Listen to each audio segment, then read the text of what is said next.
চিপাঝাৰত মিত্ৰজোঁটৰ প্ৰাৰ্থিত্ব কাৰ ভাগ্যত পৰমা কুলদীপ বনমালিনী জয়নাথ ক্ৰমাৎ গৰম হৈ আহিছে চিপাঝাৰৰ ৰাজনৈতিক দৃশ্যপট বিশেষকৈ বিজেপি মিত্ৰজোঁটত প্ৰাৰ্থিত্ব লৈ সদমদম লগাই তোলা পৰিলক্ষিত হৈছে বৰ্তমানৰ বিজেপিৰ বিধায়ক ডক্টৰ পৰমানন্দ ৰাজবংশীৰ বিপৰীতে প্ৰাৰ্থিত্বৰ বাবে কুচকাৱাজ চৰাইদেউ কুলদীপ বৰুৱা বনমালী শৰ্মাই দুয়োগৰাকীয়ে ৰাইজৰ কাষ চপা পৰিলক্ষিত হৈছে ভদ্ৰলোক হিচাপে পৰিচিত কুলদীপ বৰুৱাক মানুহে ভাল পায় ইয়াৰ বিপৰীতে যুৱচামৰ মাজত জনপ্ৰিয়তাৰ শীৰ্ষত থকা যুৱনেতা বনমালী শৰ্মাৰ নাম ল'বই লাগিব সমষ্টিটোৰ চুকে কোণে বনমালী শৰ্মাই ব্যাপক প্ৰচাৰ চলোৱা পৰিলক্ষিত হৈছে তদুপৰি সমষ্টিটোত যিফালে চালেও দেখা বনমালী শৰ্মাৰ শুভেচ্ছামূলক বেনাৰ মুখ্যমন্ত্ৰী ডক্টৰ হিমন্ত বিশ্ব শৰ্মাক গুৰু মানি ৰাজনীতিত প্ৰথম খোজতেই ৰাইজৰ সঁহাৰি আশাব্যঞ্জক ইফালে এইবাৰ চিপাঝাৰ সমষ্টিৰ এইবাৰ অগপৰ হাতীৰ প্ৰতীকত প্ৰতিদ্বন্দ্বিতা কৰাৰ মানসেৰে প্ৰাক্তন মন্ত্ৰী জয়নাথ শৰ্মাই ব্যাপক প্ৰচাৰ অভিযান অব্যাহত ৰাখি তেওঁ এইবাৰ মিত্ৰজোঁটৰ হৈ নিৰ্বাচন খেলাটো খাটাং বুলি দৃঢ়তাৰে প্ৰকাশ কৰাত আকৰ্ষণীয় হৈ পৰিছে চিপাঝাৰৰ ৰাজনৈতিক দৃশ্যপট অসম গণ পৰিষদ দল আৰু বিজেপি মিত্ৰজোঁটত আমি অহা ২৬ৰ নিৰ্বাচন খেলোৱা কথাটো নিৰ্বাচনৰ অৱতীৰ্ণ হোৱা কথাটো খাটাং হৈছে আৰু আমাৰ ইয়াতে এই চিপাঝাৰ সমষ্টিত যিহেতু আমাৰ একেৰাহে ২০টা বছৰ এজিপিৰ দখলত আছিল সেইকাৰণে আমি আমাৰ দৰং ডিষ্ট্ৰিক্টৰ যি ৩টা সমষ্টি আছে দলগাঁও মঙলদৈ আৰু চিপাঝাৰ তাৰে ভিতৰত আমাক চিপাঝাৰ লাগিব বুলি আমাৰ কেন্দ্ৰীয় কমিটিয়ে বিজেপিৰ কেন্দ্ৰীয় কমিটিক আমি জনাইছোঁ অৱশ্যে যেতিয়া আনুষ্ঠানিক আলোচনা হ'ব আৰু আনুষ্ঠানিক আলোচনাত এই কথাটো সিদ্ধান্ত গ্ৰহণ কৰিব আৰু অসম গণ পৰিষদ আৰু বিজেপি আজিৰ দিনটোত এইটো সিদ্ধান্ত হৈছে যে আমি মিত্ৰভাৱে নিৰ্বাচনত অৱতীৰ্ণ হ'ম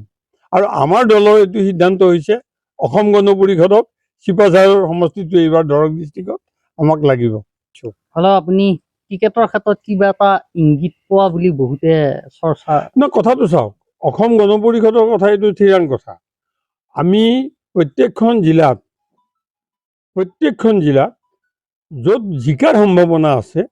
তাত অসম গণ পৰিষদ দলক এটাকৈ চিট এৰি দিব লাগে এইটো আমাৰ দাবী এইটো অসম গণ পৰিষদৰ কেন্দ্ৰীয় কমিটিৰ এইটো এটা ঐক্যমত এতিয়া আমি বিজেপিক এইধৰণে জনাইছোঁ আৰু বিজেপিয়েও কথাটো কৈছে যে আপোনালোকে যে মানে কালি মাননীয় মুখ্যমন্ত্ৰীয়ে কৈছে ৰাইজে জানে এজিপিৰ ক'ত শক্তি আছে বিজেপিৰ ক'ত শক্তি আছে য'ত বেছি শক্তি যাৰ আছে তাতে টিকেট দিব বা টিকেটৰ কাৰণে দাবীদাৰ কৰা হ'ব